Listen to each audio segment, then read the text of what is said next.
2 spoon chilli powder, தனியாத்தூள் add பண்ணியிருக்கேன்.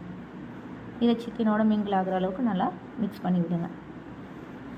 Mix பண்ணி விட்டுட்டு ஆல்ரெடி சிக்கன் வெந்ததுனால நம்ம வந்து ஓவராக ஃப்ரை பண்ண வேணாம். அந்த பச்சை வாசனை போகிற வரைக்கும் நம்ம ஃப்ரை பண்ணிவிட்டு லாஸ்ட்டாக டிஷ்ஷோட மெயின் இன்க்ரீடியண்ட் வந்து தயிர்.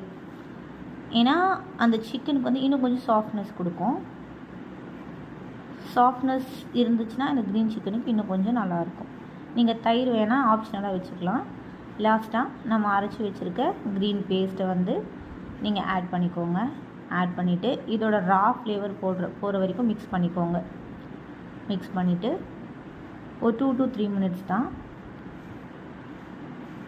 அது லைட்டாக ஒரு கொதி வந்த உடனே அது ட்ரை ஆகிடும். ஒரு 2 to 3 மினிட்ஸில் லாஸ்ட்டாக க்ரீன் சிக்கன் இப்படி தான் இருக்கும்.